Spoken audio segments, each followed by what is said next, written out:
Hello, my name is Matthew Kay. This is episode 160 of Beyond the Brick. Before we get started, I'd just like to thank Brickmania for their loyal support of Beyond the Brick. If you'd like to check out all of Brickmania's wonderful stuff, just go to brickmania.com. Today on the show, I am joined by Jared Chan, a very talented builder from Asia. And Jared, if you'd like to talk a little bit about yourself. Hi everyone, I'm Jared from Hong Kong. I have been building mocks since 2007 because of the cafe corner. I like to build more modular buildings, so I started building mocks. And since then, I have been building buildings, architecture stuff, mini doors, even ancient wood things, everything basically. Very cool. So, Jared, what was the first time that you ever remember like touching a Lego brick? I got my first set even before I was born, so I don't really remember the first time. But I'm pretty sure that it's either a classic space set or a duplex set. Okay, and so when you were younger, what do you remember building? What did you have a particular genre that you kind of like to specialize in, or did you sort of go all over the place? Everything just go. Yeah. I was building sets basically, and sometimes I would take apart the sets and build a house or something like that. So yeah. So all kinds of stuff, just kind of all over Yeah, the board. Totally, totally. Now, everyone kind of tends to experience like a gray or a dark age. When the hobby building as a child kind of it just becomes not cool. Did you kind of go through that phase, or? Yeah. I think every April does. Even every April in Hong Kong does. When I got into secondary school, that's around 14 years old. I I'm told to stop playing with toys. So I kept my distance from Lego, but I would still pay attention to the news of Lego. I still go to the toy stores to look at the sets, but I just don't buy them. And it's more of a gray age, is what you're saying, then. yeah, that's my gray age. But later on, around 2004, Lego released the Ferrari sets, and I got very excited. Yeah, so I started buying Lego again. So now, at what point did you kind of realize that you were not alone in the like being an adult interested in Lego? Was it an internet search, a particular day or something, or an interaction you had in a store? An internet search, I would say. I Googled and I found Lucklet. And afterwards, I found, we also have some kind of luck in Hong Kong that was minifix.net. The previous lead of minifix.net was a crazy Lego minifigure collector. And after joining minifix.net, I knew many more Lego fans, and then we even started our own luck. Yeah. Okay. So, yeah. And so, in your experience, like, what has been like the most positive thing about being part of like that local group to you? We built together basically for the previous years. I am a member of Legend Bricks, Hong Kong Lego Creators Club, and we have been building many things together. We have collaborative projects, and sometimes we build projects for Lego Hong Kong. So, and we also have a shared studio. So we always build together and even share our parts with each other. And that's the most motivating thing. So it's kind of like, do you have like a creative sort of like that energy just kind of flowing between all of you in the group? Yeah, we influence each other. Okay. And so you mentioned that you have like a shared studio space. I guess from the perspective of Hong Kong being such a urban area, people living in not the largest houses, that's kind of like an awesome idea. So is it a collective like sort of shared working space where you can kind of build stuff? Yes, actually, it's the office of Andy Hong, who's under Lego Certified Professional Entry Program. So he owns a place, and then we fellow members of Legend Bricks, we also go there, and we each have our own desk, and we put everything we have there so that we can build together. That is, excuse me, that is beyond awesome. So you basically you've pulled all your bricks together in this one central location, and then you're Yeah, able to kind of go there and work on a project. yeah. We Really? also have some bricks that we shared, and yeah, so that we can build together. So Yeah, are there because it's just impossible to build at home, especially when we have to build some big display models. And it's fortunate that by sharing the common space, we can get every part we want at the time we need it, because we don't really have all the you parts. have a 2x4 black brick, and then the guy on the other side, Yes, yeah, I've got 100. yes, Yeah. that's how it happened. So is there like a lot of kind of like collaborative work going on? Like one person will decide to build something and sort of take it over to the next guy and say, "Hey, check this out." Does that like Yeah, work? yeah, something like that. Okay. For example, we have to build architectural model, and Andrew say, "Would you like to build the bottom, and I will build the tower building?" Then yeah, we take the mod, we break it down, and then we share it. Yeah, and Totally. It's then like a big collaboration as always. yeah. Awesome. That's awesome. Now, of course, there are a lot of positive things to having that kind of a co-working environment. Are there any downsides or negatives? Negatives. People stealing bricks? Does someone just come and take 2 bricks off your desk and wait? This happens all the time, actually. uh, Yeah, but it's okay. We are very used to it. Yeah. Hey, so Andy. it's not like they don't want to hurt you after you do that. It's like a nice like a sort of a oh okay ha ha ha. Yeah. Okay. Okay. Now you mentioned earlier a relationship with Lego Hong Kong. Is the Lego Hong Kong office different than the office in mainland China? Is there a differentiation there? I think there are two separate offices, but I haven't dealt with Lego China before, so I'm not very sure what they do in China. But I think Lego Hong Kong is very willing to work with Lego fans. We have a great relationship with them. We have been building for them for many years. Totally. And so, what kind of builds do they sort of kind of approach you? Say, hey, could you build something for this store, this event? Is that kind of how the relationship works? Yeah. It's like that. For example, Lego Hong Kong organize and they have a booth at ACGHK. That's something like Comic Con in Hong Kong every year. Mhm. And they also have a theme for the booth. So each year they would like the fans to build something for them. For example, last year it was Arctic, and the year before it was something like childhood memory, and we have to build mocks associated with that theme. Okay, Yeah, that's and very they cool. invite us. Yeah. That's very cool. I know a lot of like Lego home offices will typically try and sort of develop like a mutually beneficial kind of relationship between the local fans and whatever Lego home office is in the area. But that sounds like a more in like sort of intense kind of close collaboration than a lot of home offices that I'm aware of kind of execute. I don't know. Very cool. Very cool. Yeah, I would think so. Definitely. So recently, this is something I kind of my own curiosity, I suppose. I've noticed that there are a few different Lego Chinese exclusives being produced, like for the Year of the Dragon and whatnot. What do you think of such exclusives? They seem incredibly awesome to me. You mean the year of the goat one, the year of the snake one? Year of the Snake one, yes, all that stuff. Yes, yes, I think they're pretty nice. yeah. Yeah, it's catered to the Asian market, Hmm. and it's yeah. But I don't really feel very special for them. I have to say, yeah. Yeah. But they have pretty decent sets. Totally, totally. Do you think that that's like I feel like it's a very smart strategy, and from a perspective of kind of exclusivity, it's also really cool to have like another sort of limited release set, right?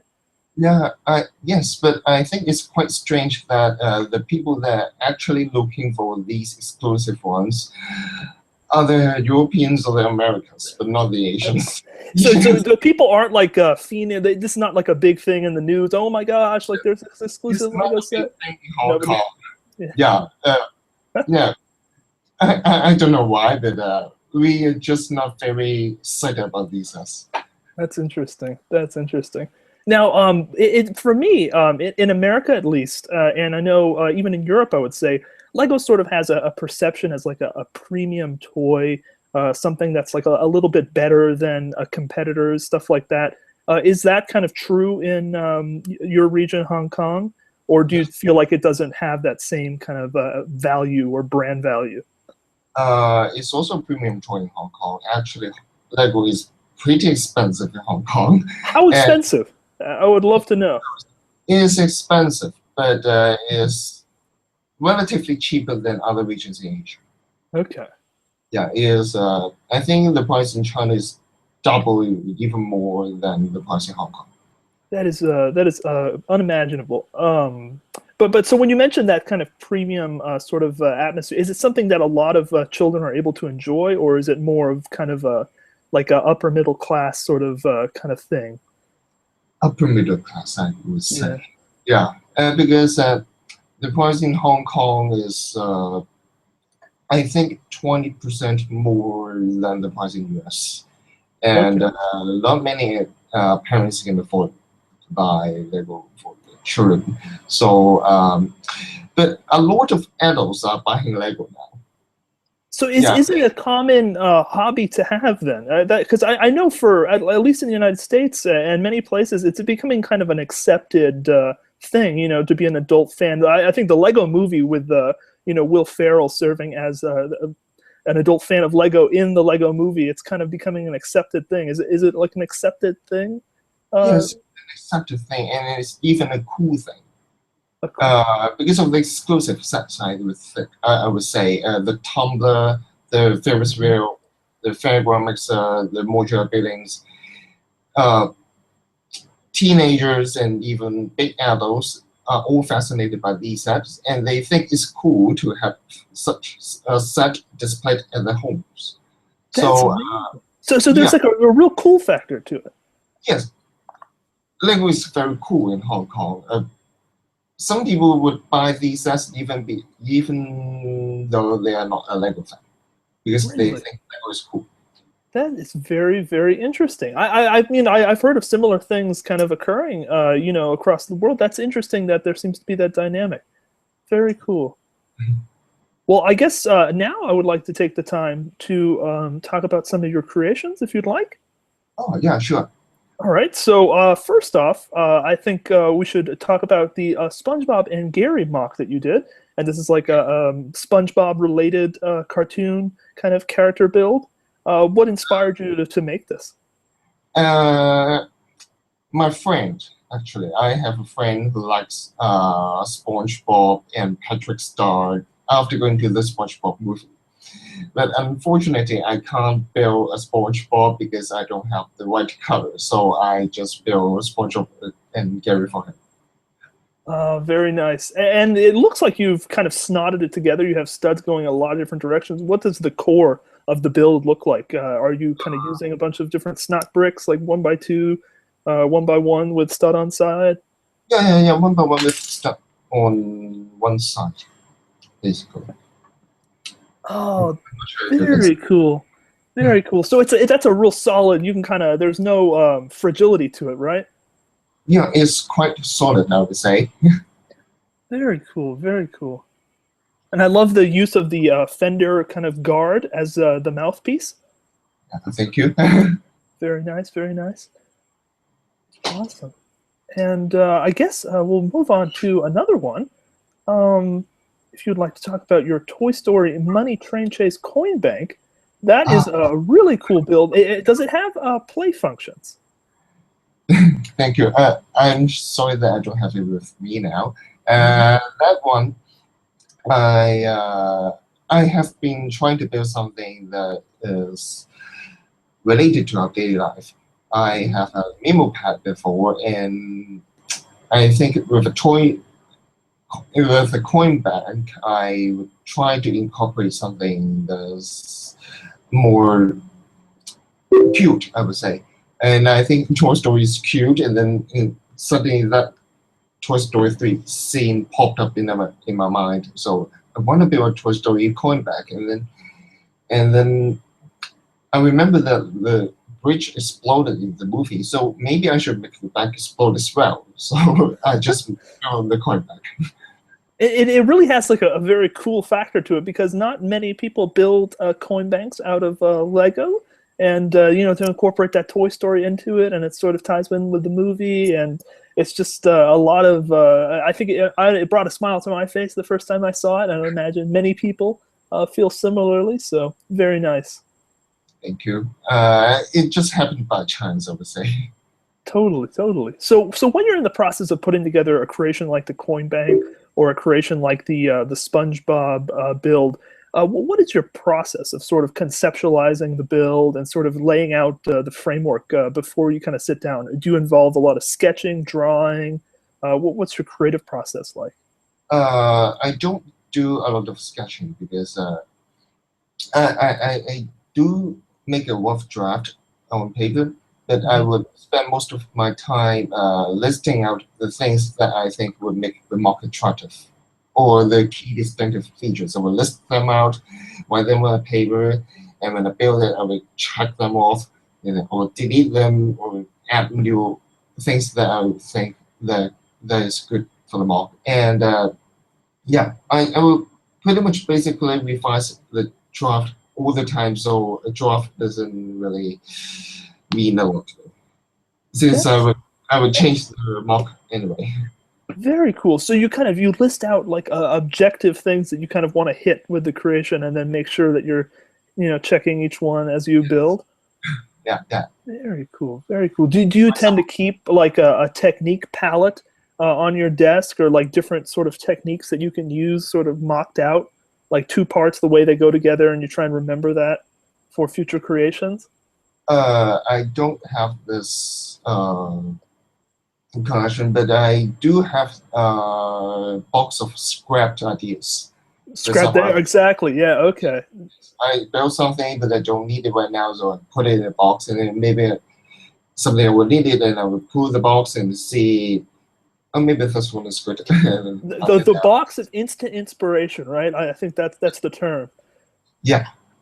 Very nice, very nice. And then I guess moving along with the creations, Avengers: Age of Ultron, and once again a fantastic build. What kind of brought about this creation? What was the impetus of this build? I have been building Avengers or superheroes mod for quite some time. I built an Iron Man Hall of Armor in 2013, and some Captain America builds last year. So I think for Avengers: Age of Ultron, maybe I should do something as well. But this mark is more about the Avengers logo. Actually, I would say there's an A logo, brick build, and I'm quite happy with that logo. So it's not something that's very focused on building techniques, but I was just happy that I built a brick build logo.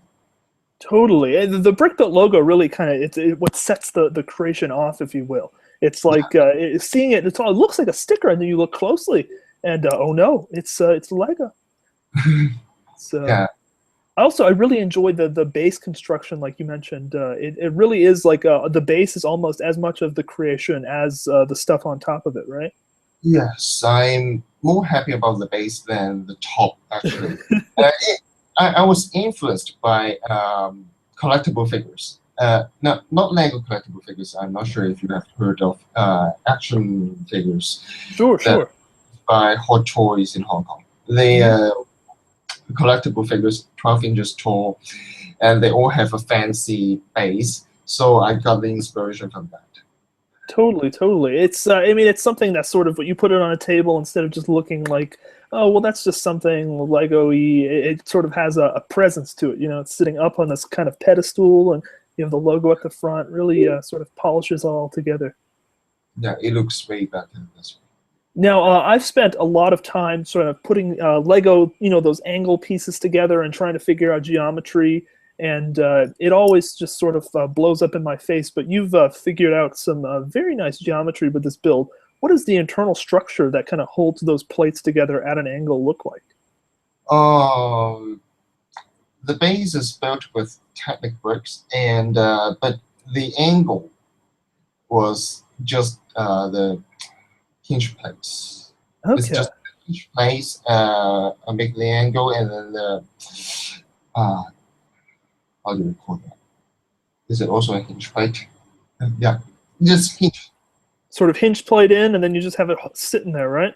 Yes, yes, it's like that. Very cool. But maybe I should build a Technic one. Maybe it will be stronger because the hinge plate is not. Yeah, the hinge plate isn't very strong. Sure, and it's a great idea. I mean, the hinge plate, they're not very strong, like you say, but to get that sort of when something has to come together at an angle, like you have in that build where the two angles meet, the Yeah, hinge plate and just kind of having it sit there, that's like probably the best technique, in my opinion, I would say, right? yeah, I would guess so because you can Totally. change angle. Yeah, That's true. totally, totally. And now, I think another build I would really enjoy talking about. You mentioned kind of building models of the local area, all that kind of good stuff. You have a wonderful sort of rendition of central Hong Kong that I see in your photo stream. What scale is it built at? 1 to 265. Oh wow! So Yeah. now, if I guess minifig scale would be more like what is it? Oh, really, I don't I have know. no idea either, but not minifig scale, right? Yeah, definitely not minifigure scale. A lot smaller. A lot smaller, and it definitely is a lot more feasible to build something at a much smaller scale than it is to build such a large kind of diorama scene out of a minifig scale, right? Yeah, it would be too big. And Totally. actually, I didn't pick the scale. The Central Hong Kong model is a spin-off model. Hmm. I first built the HSBC main building and the Standard Chartered Bank building for Lego Hong Kong, which they used as a display model in the Toys R Us. Uh, Ah, yeah, they picked the theme, and we Legendbricks members decided how to do it the best, and we chose to build architecture model because it will be smaller and it will look good at the time or at the same time. So mhm. we decided to build architecture models, and 1 to 265 was actually the scale that we used to build another Lego Hong Kong mock previously. So we go on with that scale. Really? And so this is like a derivative creation, like something that you built after the Lego Hong Kong slash Toys R Us build that you had worked on earlier. Yes. Okay. Because I like the HSBC building so much, I have been wanting to building it even before the Lego Hong Kong project. So I have decided to build a better one after the Toys R Us thing, and then yeah, it's a spin-off. Very cool. So when you're sitting down to build something like this, you spoke a little bit earlier about your creative process, but does this demand something a little bit different than just sitting down and building a simple SpongeBob figure, for instance? Or is there a little bit more involved in the planning phases?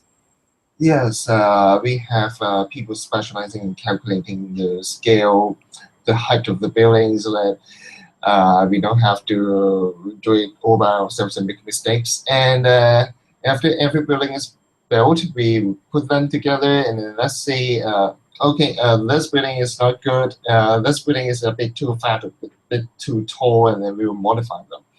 Uh, Everybody has a role, I would say. So there's kind of this like a division of labor, right? Sort of Yeah, splitting off the yeah, hard parts and the. yeah. Do you Some people find that that Yeah, sorry. someone is responsible for coordinating with like Hong Kong and drafting and drawing how to put it in the store. Yeah, so it's division of labor.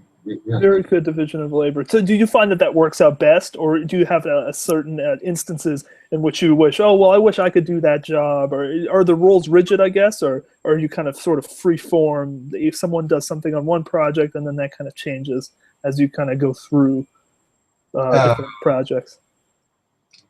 We volunteer.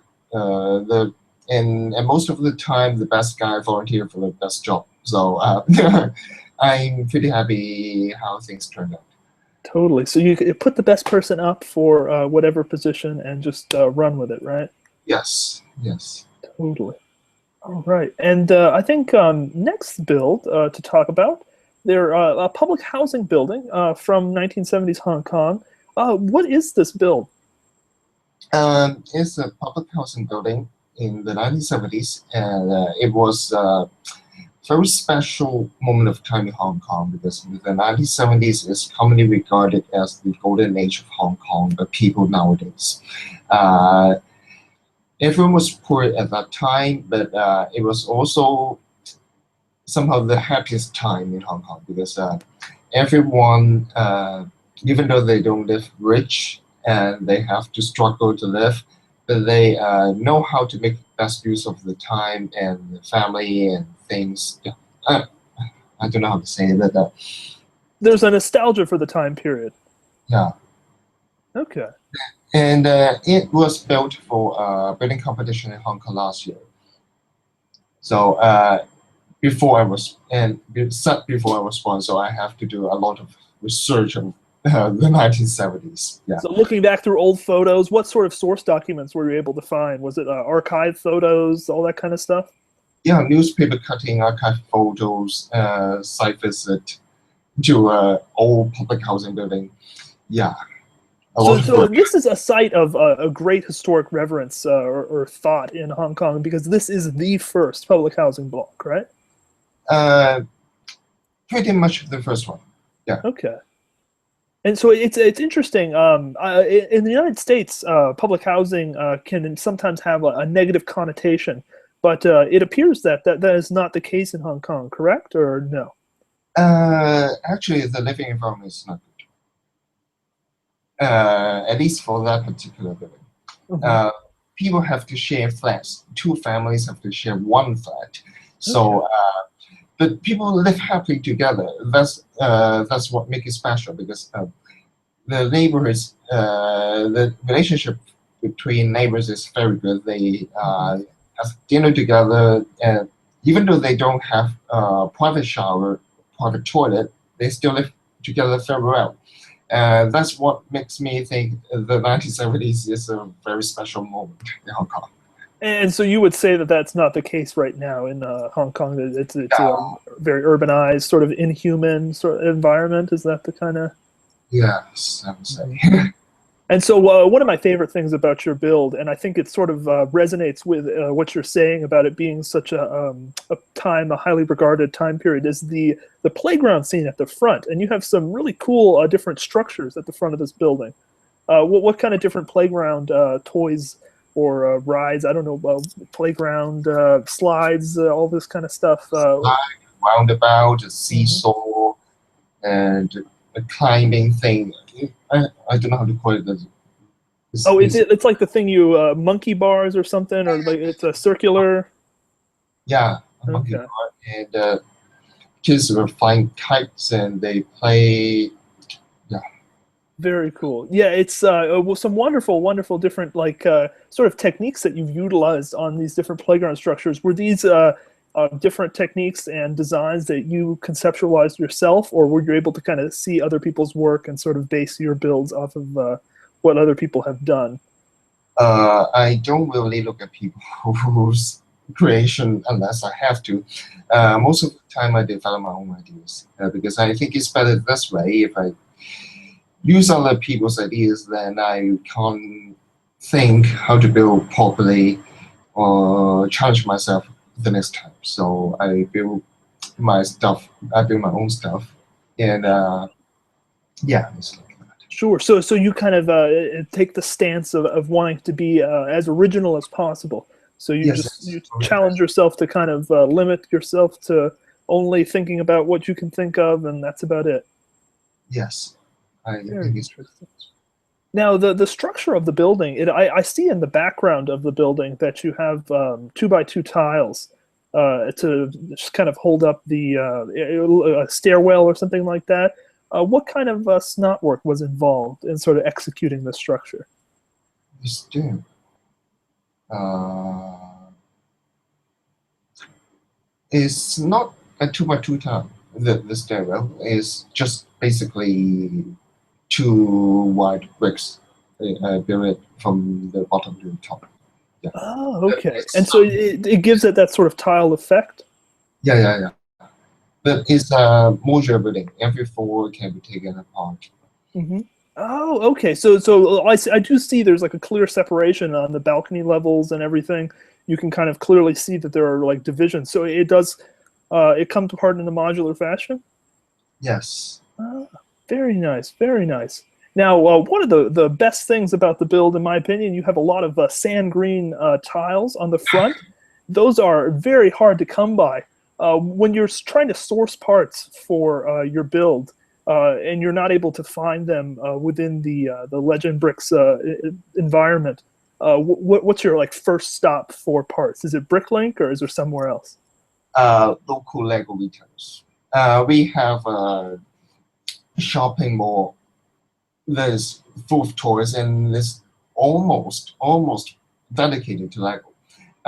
In that shopping mall, there are about 200 shops, and over 3 dozen of the shops are Lego selling shops.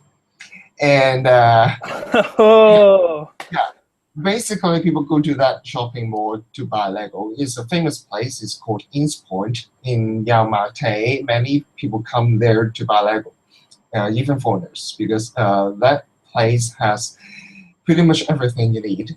We have the Berlin airport. we have we have discontinuous us. We have pretty much even the exclusive polybags in America, for example, the Winter Soldier. We have all sort of Lego in that mall. So that mall also have some Lego part selling shops. The whole shop is dedicated to selling Lego parts. So I would go there to look for my parts if I can't find them in Legend Bricks. you're really blowing my mind right now. So this is a mall. It's basically a Bricklink, like a virtual Lego. Just it's a real life mall full of people just selling all kinds of Lego stuff. Yes. That is amazing. Now, did this just happen overnight, or was it something that was kind of decided? Like this is going to be all Lego sellers? How did that work? And it slowly developed over the years. About 4 years ago, there were only 3 shops selling Lego in that mall. But then, as people gain popularity in Hong Kong, many people try to sell Lego. Some of them failed, but many of them succeeded. So the mall is now a mall full of Lego. That is amazing. So when you go into one of these stores, what does the layout look like? Is it like tons of polybagged elements, or is it sort of just in bins and you have to dig for what you want? Some shops are dedicated to selling box sets. Okay. Some shops are dedicated to selling dual pole and polybag and parts. And so if you go to the dual pole polybag parts shop, you can see that all the polybags hanging on the wall, dual sets on the shelves, and then the parts in big bags. For example, all the 1x1 bricks in any color all go into one bag, and then you pick. One by one, you can pick one by one, or ask the shopkeeper to give you a bag of, for example, 10 or 50, and then you just check out. Oh So wow! And so this is it's that's amazing. It's priced by element, like by quantity, or by weight, like how heavy it is. It depends on the shop.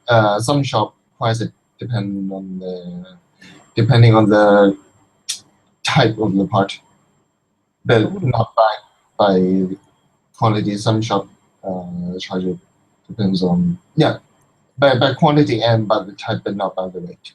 Very interesting. Now, you mentioned earlier how Lego is so expensive in Hong Kong. When these shops are sourcing their pieces, and you mentioned those exclusives from international locations, I kind of put two and two together. Is there a lot of like sort of shops acquiring pieces and parts and sets, Lego parts from overseas and having them shipped in to then retail at this market? Does that occur? Yes.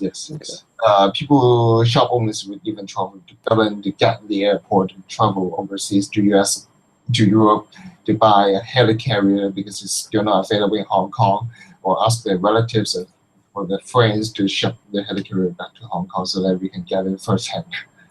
That's amazing. It's like this. It's such an interesting concept and so amazing. Because the demand is very huge here. That is incredible. Is everyone aware of like it being somewhat of an anomaly as far as like the world is concerned? Like, is that like people are they aware of how awesome that is, or is that just like we'll go to the Lego shopping market, no big deal? But everyone, you mean regular people? I like. Do people know how special it is? If like, do people know that there's nothing like it anywhere else in the world? For the most part, we do know that these are special stuff, and some people buy them because they are special stuff. Yeah, for example, for the Berlin airport or the Lego house, they know that they can't get it anywhere else except in Berlin. So they go for these kind of special stuff, especially. And so, kind of maybe going off on just another tangent here. Everyone in the world, every Lego fan, I suppose, has a community representative that sort of shares their interests and their aspirations with the Lego company.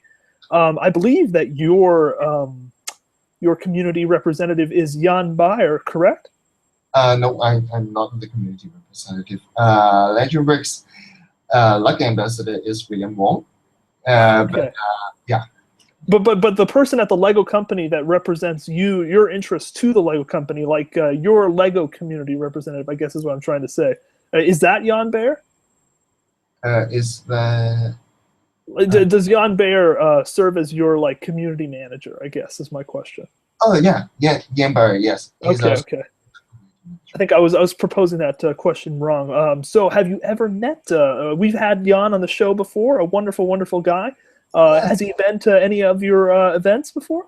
Yes, he's a very wonderful guy. I've met him several times in Hong Kong and in Berlin. Yeah, and I unfortunately met him again last year in Hong Kong. He was here, and I gave him a little model of Legislative Council building as a gift to him. That's awesome. And so he was able to take it back to Berlin with him? Yeah, we ship it to Berlin. That's awesome. That is really cool. So one of your builds is in the mothership Berlin, right? Yeah, I'm very excited. Yeah, he's a very great guy. He showed us around, and he's a very cheerful person. Certainly.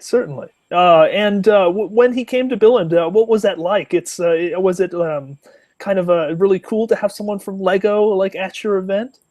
Yes, it's very amazing, and especially they're all very cheerful, and it's very good to know more about the Lego company from someone inside, and especially in Denmark.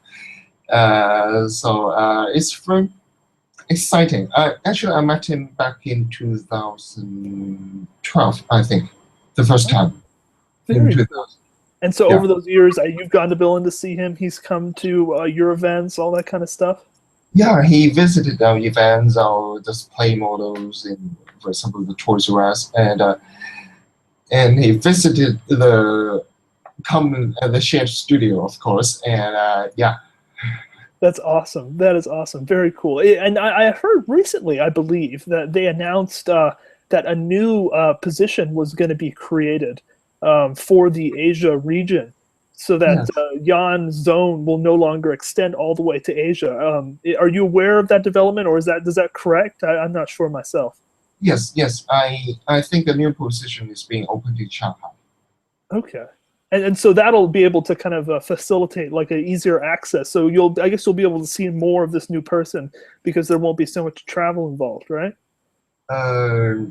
I'm not sure. It depends on the person, but I think Ian is very easily accessible. He's a good man. Certainly, certainly. Well, that is awesome. I guess you mentioned going to Billund. What events in particular have you attended in Billund? Skærbæk, by any chance? Yes, Skærbæk Fan Weekend last year. Yeah, it was awesome. It was my first time going to an international Lego fan event, so it's amazing to see the creation built by different people from different part of the world. There are many models that we have never thought of, like a floating train. They hang up the train rails and then the train go around, and water that actually flows. Really? Yeah, brick built water that actually flows. The water, there's a wave effect. The water go up and down, go up and down. These are all fascinating. Now, did you go with a group of builders from your Legend bricks, or was it just kind of yourself? We have a dozen people from Legend bricks that went to Skærbæk last year. Yes. A dozen people. That is amazing. Yes, we booked a coach bus. Oh my gosh! And so, from my understanding, the event works something like everyone sort of meets for main things, but everyone has their own like cabin sort of thing. Is that how it works? Yes. A cabin can house, I forgot how many people, but I think we used 3 cabins. 3 cabins. That is amazing. Oh wow! And so, from your perspective, I've been told certain builders from across the world, certain regions, almost seem to specialize in certain things. Did you notice from the European builders any particular strengths that are maybe not evident in your local community?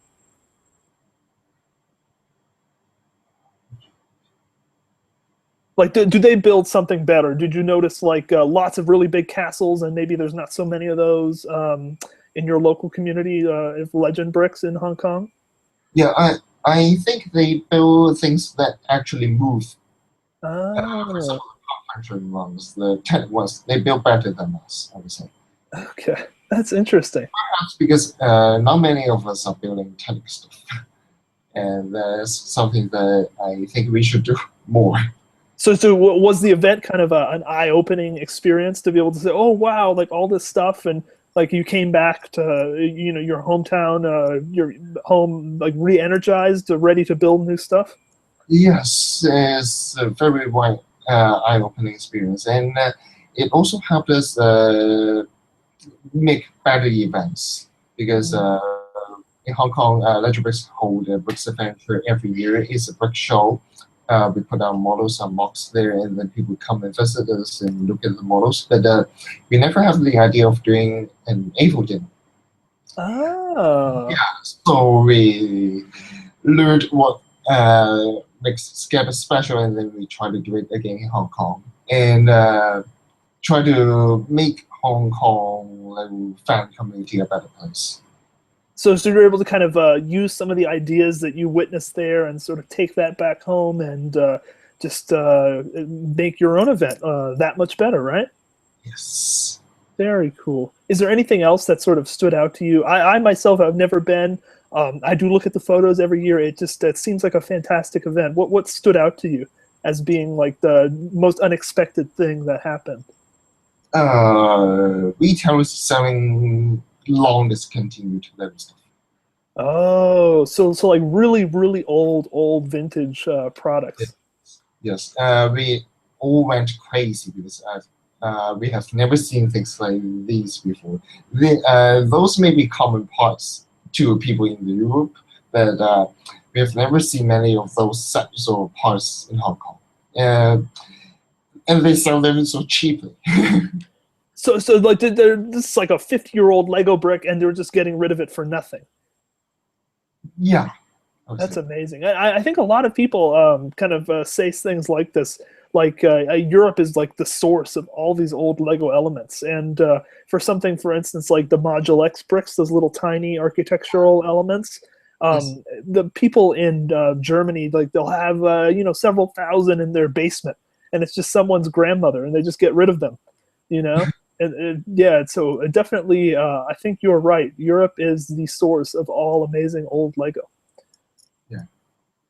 Certainly. And I also saw the metal little cars, Ah, the old Volkswagen car. Yeah, those metal ones. I've just never seen them in real life in Hong Kong. So it's really an amazing experience. did they strike you as like Lego E, even though they're not like plastic interlocking bricks per se? Did they feel like Lego actually did make them, or did it seem like a different company made them almost? It seemed more like a different company to me. Yeah. Yeah, I know Lego did make metal cars, but I just can't imagine seeing myself. Totally, totally. Well, that's amazing that you were able to head over there for that event. I myself very jealous. I hope to make it one of these years. Very, very cool. You should go. It's Definitely. Now, did you find that it's sort of you mentioned 12 from your group going, and I'm certain there's a lot of European builders, but did you think that there was a good representation of builders from all over the world? You mean as Skærbæk? Yeah, I like people from Australia, South America, the Americas in general. Yes. We have Brazilians, Europeans, Americans. I think Australians. Yeah, is everyone from the world is there. That is amazing. That is it's completely baffling. Now you mentioned that the Legend Bricks it shares a studio space. Just kind of going off on a different subject here, a studio space with a professional Lego artist, correct? Yes. The place belongs to Andy Hong. He's Lego under certified professional? yes, in the entry program. Mm-hmm. Yeah, and I think he will be an LCP soon. I'm not sure. Something Yeah, like but that. something like that. And so, how many people in your club do Lego professionally on an almost full time basis? Are there any of those outside of Andy? I think it's just him. Just him? And so everyone else, it's just kind of like a hobby, sort of a passion. Yeah, more like that. Okay, very cool, very cool. And sort of kind of moving along, I guess going back to some of your builds in the future. Everyone sort of has a long range plan. Are there any builds that you would like to share that you're planning on doing in the future? In the future, I would like to build more architecture buildings. Yeah, Okay. like the central one, because I think it's intricate enough to build in that scale and without taking too many parts. So something that it's not going to be too brick intensive, right? Yeah, not too brick intensive. Okay. And at the same time, and not too big for me to store them. That's amazing. And so you mentioned some of the events that Hong Kong has Lego wise. Are there any future events or shows that people can find you at if they want to see you at a show in Hong Kong? uh, the ACGHK 2015 is the Comic Con thing in Hong Kong that I mentioned Ah, earlier. It is going to be in July this year, and then Rick's Adventure that should be November this year. Uh, okay. the event organized by Legend Bricks, and perhaps any Lego official events in the future. So if there's like a Lego show in Hong Kong, Legend Bricks will be there like that. Yes, just like that. Okay. Awesome, awesome.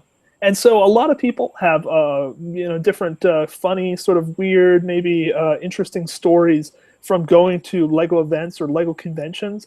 Are there any particular events or stories that you have from events that you can share? Um, but we have been holding Lego events in Hong Kong for years. We have been building models for Lego Hong Kong or holding our own events. And but most of the time, people don't realize that those models were actually built by Hong Kong people. So So there's a sometimes, sense that? This must be from some European foreign contractor that was flown in. Yeah. They just think that these models were built by foreigners or shipped from Lego directly, or those Lego official models that they can buy from toy stores. Yeah, so sometimes the funniest thing is that when you talk to people at the event, and then they would just keep giving you the surprise look. Oh, really? That is built by you? How do you build that? Are you sure? Are you lying to So what's the most common question that you get from the public at these shows? How did you get your Lego pups? And then you do mention the market at that point? Yeah. Yeah, just go over here. They have everything. I would tell them to go to the shopping mall in Yamate. Yeah. Buy a Lego set, or buy multiple of them. Take them apart, and then you can get the part you want. But if you want a specific part, go there again, and then buy the part. And if you want a specific part in very large quantity, go to Bricklink.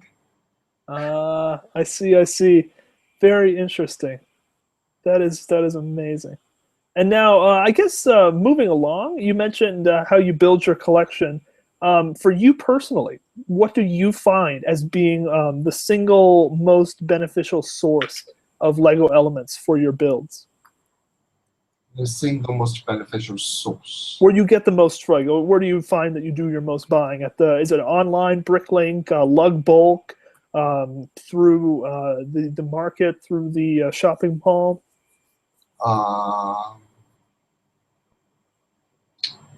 Through local retailers. I spend most of my time by themselves in the past, but as I build more and bigger stuff, I have to go to Bricklink, because Bricklink is the place that you should go to if you want a specific part in a substantial quantity. And do you have a hard time when you're on a website and you see, oh, well, maybe I could add this element and then this element, and then you look up and your order is like just ridiculous? Yes, so I don't use a Bricklink account at all, because I know I would go crazy, and I would just ask my friend to, can you help me buy that part? I need 100 pieces, please, so that I can prevent myself from going crazy, or otherwise I would put my bed. That's awesome. That is awesome. Now, have you by any chance had any experience sort of selling Lego or working as like a shopkeeper? Yes, interestingly, I have been buying from Lego retailer for many years, and so I know her well, and she knows me well.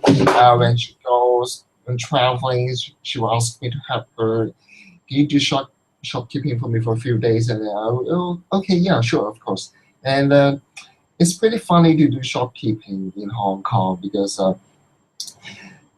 many people buying Lego in Hong Kong are not very sure about the stuff that they are buying. They will ask for recommendation. Do you think I should buy this for a 5-year-old? Do you have any suggestion for a 5-year-old girl or a 6-year-old girl? And then I will show them. Maybe you should take a look at the France line, or take a look at the City line. And the selling environment is also very special, because Hong Kong is very close to mainland China. And many people from the mainland China will come to Hong Kong to buy Lego, because it's very cheap here, relatively cheaper here. So I would find myself sometimes confused speaking Cantonese, Mandarin, and even English. Oh.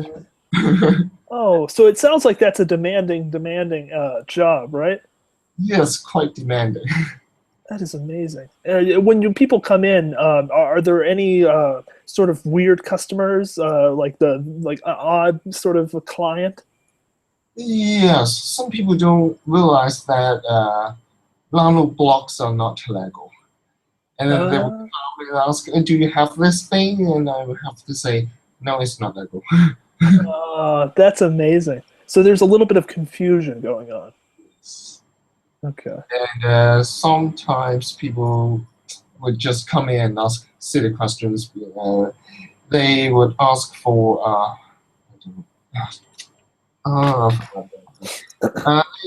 they mistake sets for a different kind of sets. For example, they would point at the Simpsons house and then ask, "Is that Sesame Street? Sesame Street?" Yeah. No, it's Simpsons. So there's Yeah. a lot of confusion going on, is what you're saying. A bit of confusion. That is interesting. Very interesting. So one of the questions that we like to ask everyone that comes on the show is what their all-time favorite set is. So for you, what is your favorite all-time Lego set? The Cafe Corner. Cafe Corner?